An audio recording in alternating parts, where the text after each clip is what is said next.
Hey guys, I am so glad to be back. How do you like my new gear? My name is Audrey and I'm a freelance graphic designer and I like to make videos on the graphic design, the freelancing life, and whatever floats my boat. So in this video, I'm just going to show you a recent project that I did for a real client, okay? No more concept brands and whatnot. This is a real client. I think we wrapped it up like November of last year and I'm so happy to have done this project with her because it was so fun and it was such a smooth experience, the both of us. I think I just want to show you like how I created the project all in all. And I also do want to note that my client has approved this video because I asked her if I could like feature the project for the video. And she said, yeah, sure.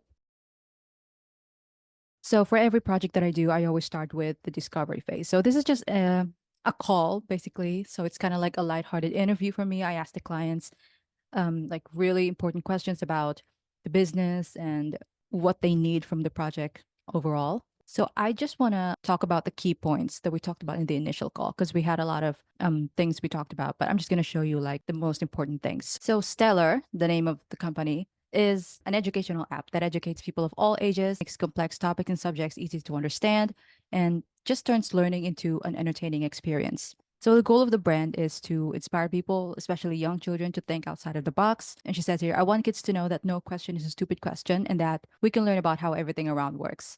With the brand's core values, they're all about courage, knowledge, perseverance, and joy. So some existing companies or brands that have inspired this project are The Great Big Story, TED Ed, and The School of Life. So in terms of their brand voice, we want it to be humorous, knowledgeable, and relatable. For the target audience, they want to reach out to children 7 up to 18 years of age. So these are people who are very active on social media. Just, we just want something that can gather their attention in a good way.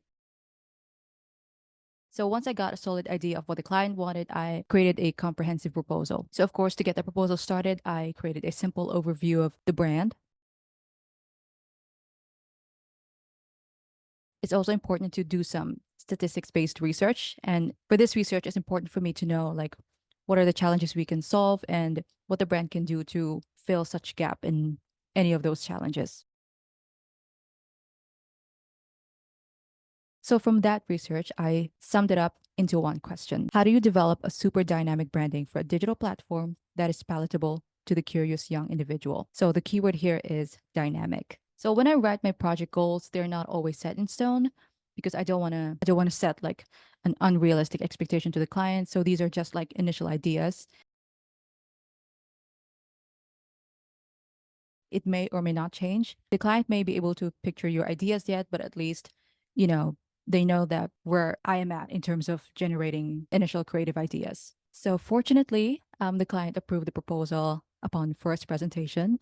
So we were basically good to go. The strategy.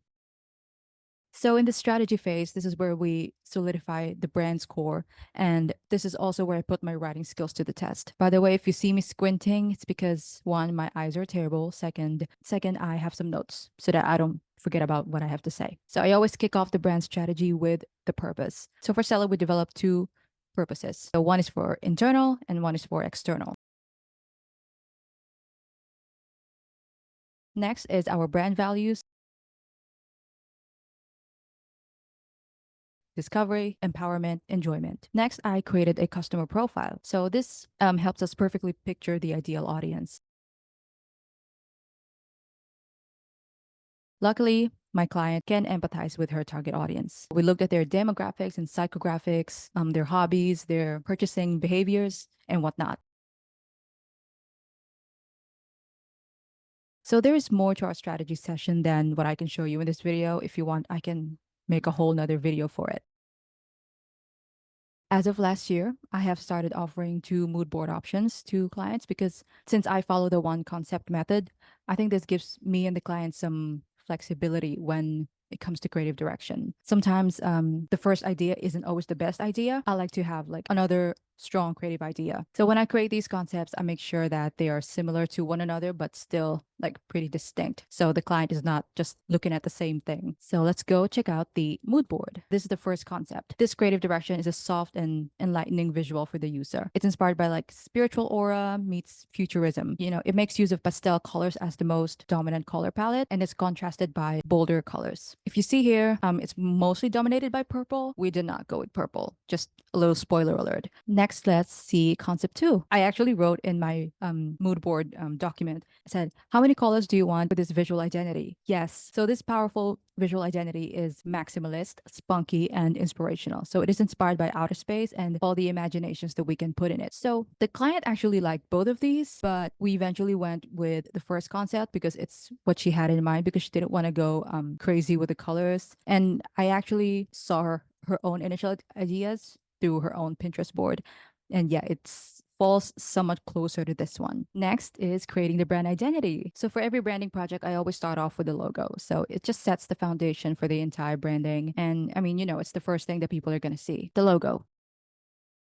Unfortunately, I have no process video to show you because I don't really do that, but I do have some sketches I can show. So from the very beginning, I knew this was going to be a serif logo. It was going to be a star, but I was finding clever ways to put it in within the logo. There also has to be movement as well. So I was trying to create this swish motif, but I didn't know how to put them together. I feel like I didn't want to do too much with it. So I had to remember the keywords again: youth, youthful, fun, inspiring, and smart. So when I feel stuck, one way I go about it is I just find the right font. Sometimes it can really spark strong ideas. So I found this font, Woodland, from Pangram. Pangram, shout out to them. They're one of my favorites. And it was just the perfect font that I needed. It's serif, rounded corners, just the right weight. From this, I was already able to imagine like the full identity. And in a way, this logo has like a couple of meanings to it. To me, it feels like a shooting star and excellence. So the star moving out of the letter as well can symbolize growth and the idea of reaching for the stars. Logo with lockups. I am a huge fan of dynamic logos. I love how you can create a simple, strong logo that can be versatile and flexible, whether using different colors, different backgrounds, I guess, different elements, but it still can stand on its own. So because Stellar aims to cover different subject matters, we designed a dynamic logo wherein it can work with any topic. The primary logo merges with the balloon symbolizing communication and thinking. I created 4 dynamic logos for maths, sciences, economics, and use. But obviously, as time goes by, the app would want to cover more subjects, colors, and typography. So instead of me talking about colors as a palette, I want to talk about it in modes. Because this is going to be an app, we developed 3 color modes: light mode, night mode, and stellar mode. So by default, our primary logo is this warm baby blue. So obviously it's going to be the light mode. For night mode, we chose this indigo blue color. For stellar mode, however, we went for this soft blue and white gradient, and we wanted to give the user some flexibility to choose their theme depending on their mood. So for type, I wanted to create a really unique contrast. So we used the font in the logo, and then we decided to go for a slab serif typeface to give it a bit of an edge. And it also feels like, this futuristic, cyber, outer spacey type written vibe. I hate using the word vibe, but that's what it gives me. Iconography. At the early stages, I was pretty ambitious with how I wanted to go about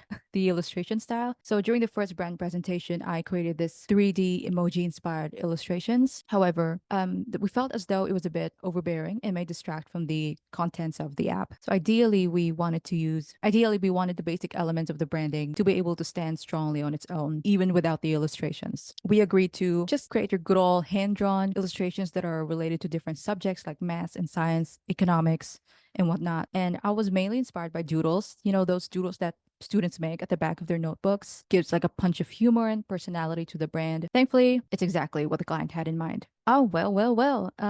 We have reached the conclusion of this video. So I think I'm just going to show you like the complete picture of the branding, some mock-ups.